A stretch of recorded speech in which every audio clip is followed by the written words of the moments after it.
Chances are you've been in a race and heard that voice that's telling you to quit, that is commanding you to stop, that is telling you to find a hole to step in, a porta pot to go hide in, to end this suffering right now. How do I know you've experienced it? Because we all have. From your beginner to the Olympic champion, they all have that voice in our head that is telling us to stop. Why?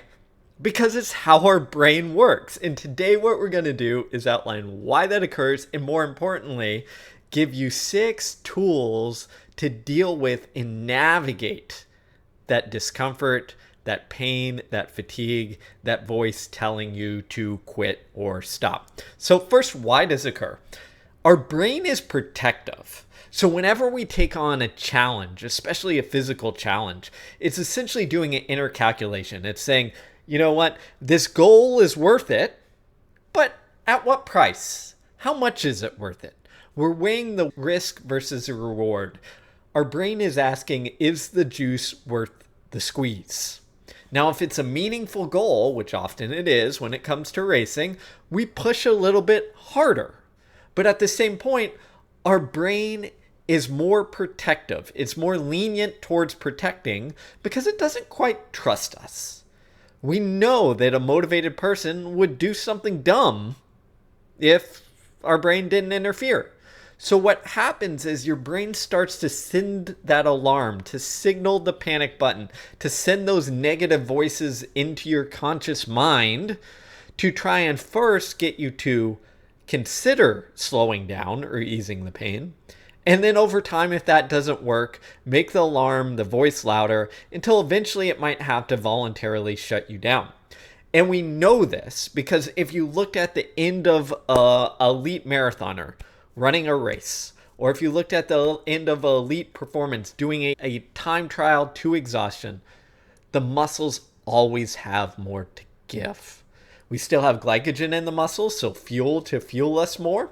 And in experiments, when we go all the way towards voluntary fatigue, meaning when we cry uncle, if you shock that muscle, it will still function. It will still contract, meaning there's still juice in there.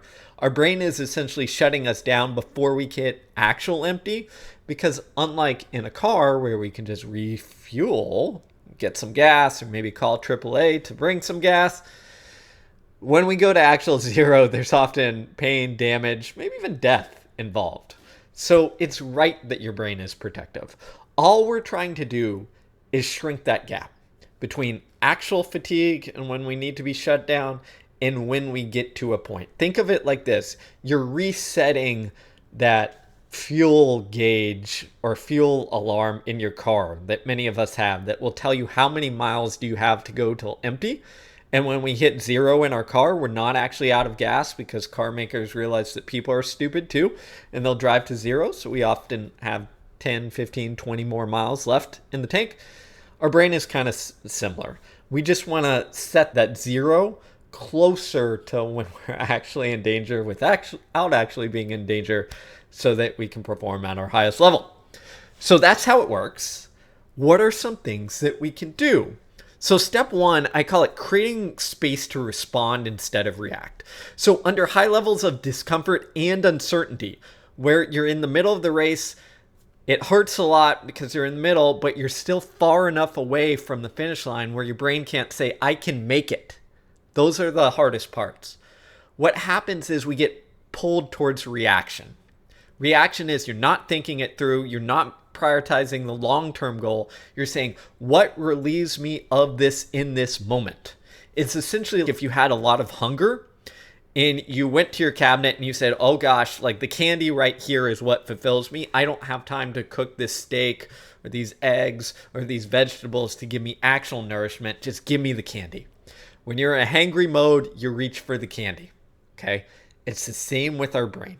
We react instead of respond. What do we try and do there?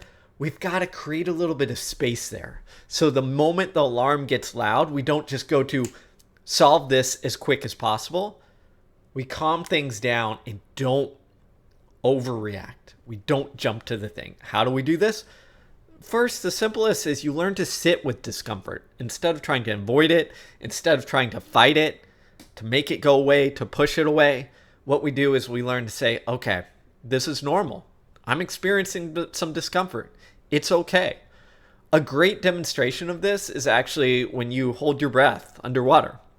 Chances are, if you haven't done this in a while, what happens is you feel that urge to breathe, that CO2 building up, and your brain is like, danger, danger, go get some breath. The first time you do it, you only last, 20, 30 seconds or so.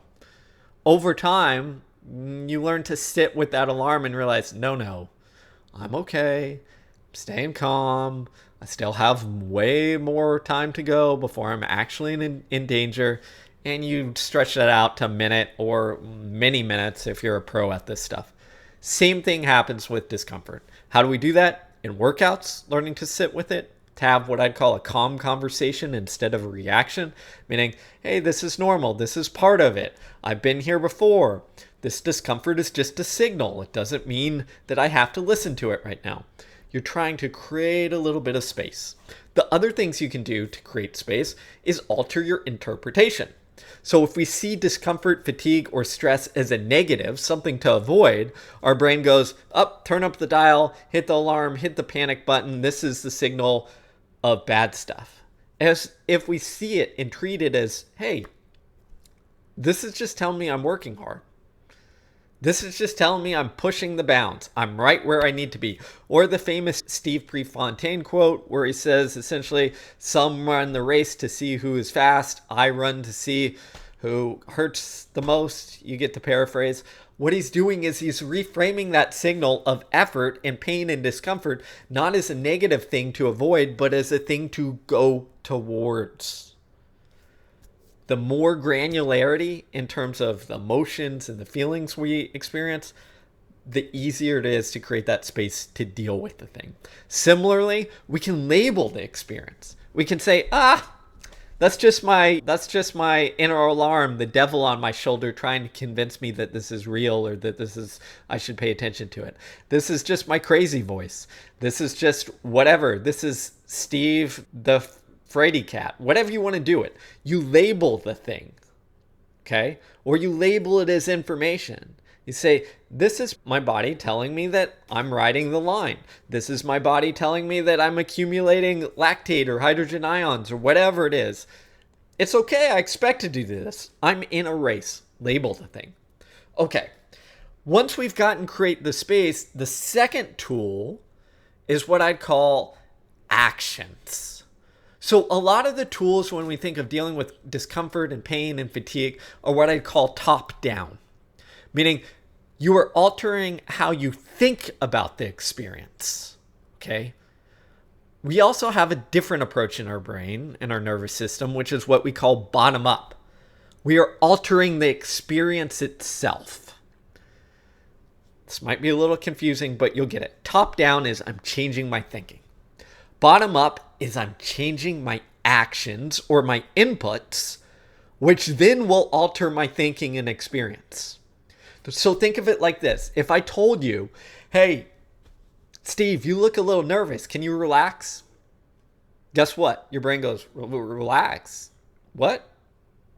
I'm freaking out. That doesn't help me. Right? We go the opposite direction. In the history of telling people relax, and it has helped no one, I'm sure. Don't tell your spouse or significant other, relax. You know the consequences. Okay? But if instead of saying relax, I tell someone, hey, shake out your shoulders, loosen them up.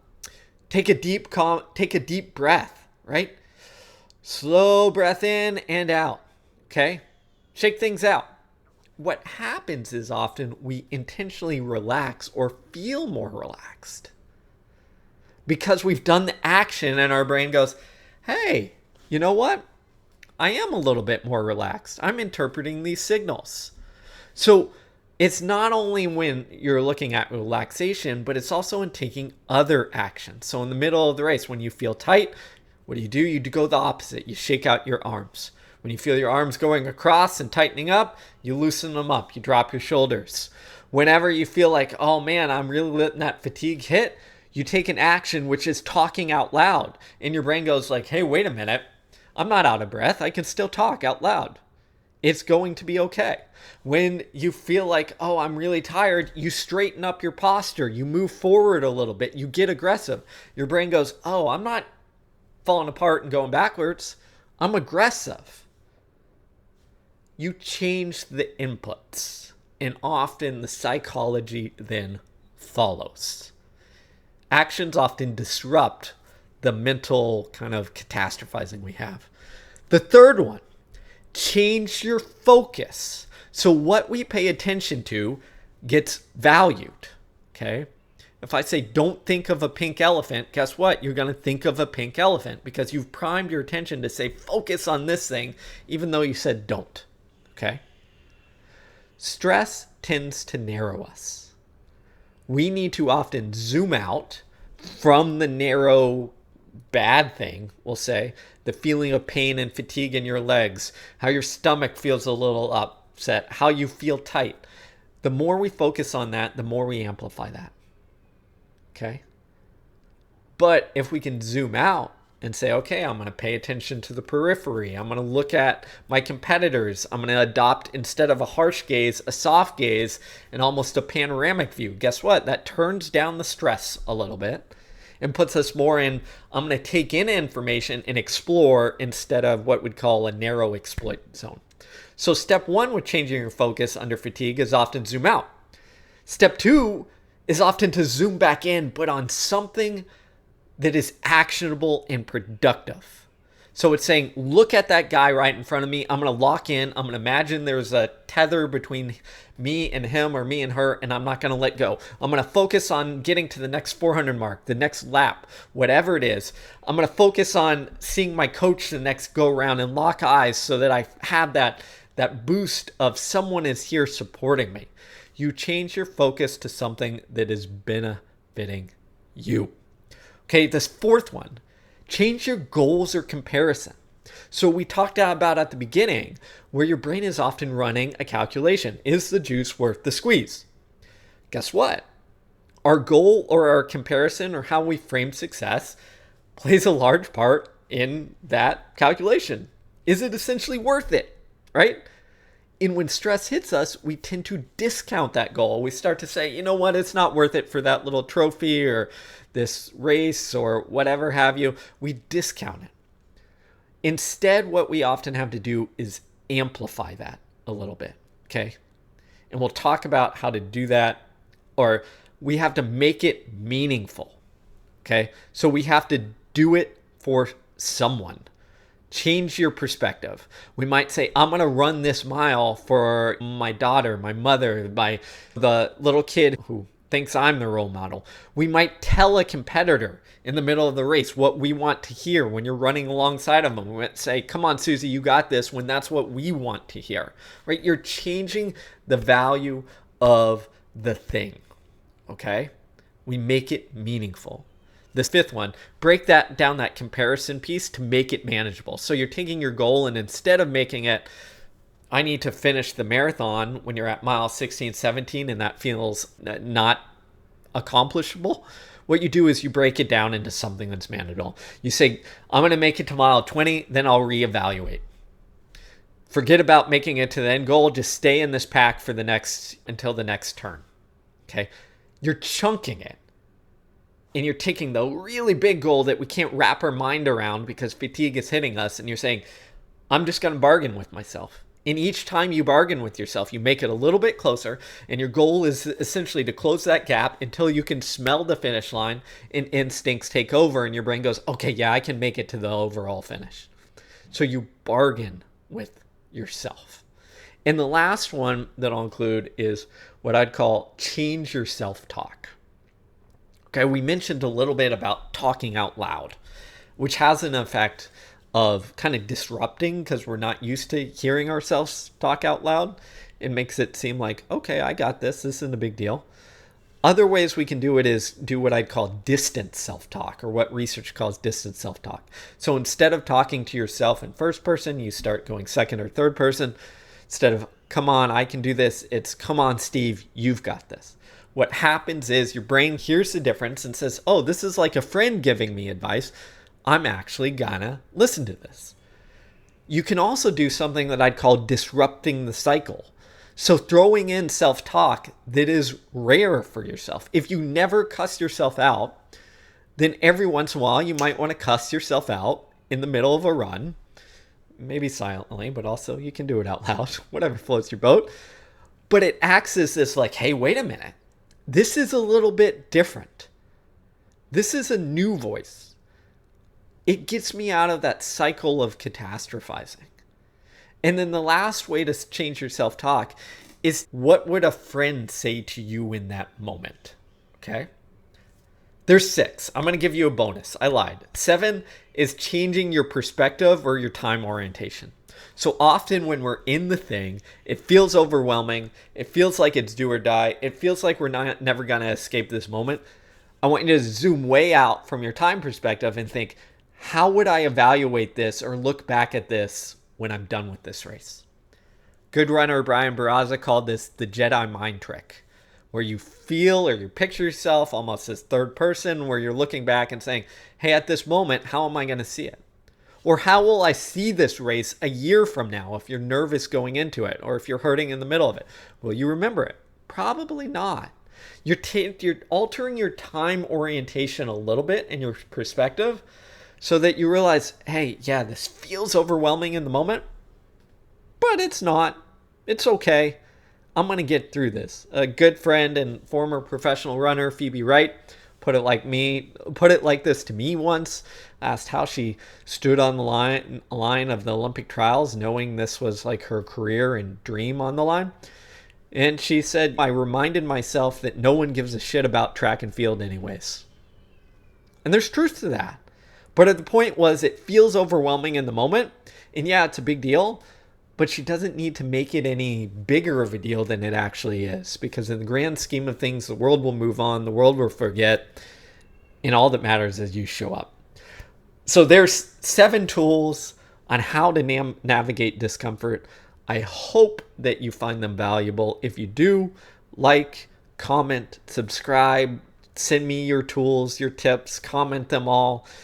I appreciate you being a part of this channel. And just as a heads up, my latest book, Win the Inside Game, is 50% off. So check it out. Exclusive deal, cheapest it's ever been. So get your copy now. All right, everyone, take care. Until next time, keep on running.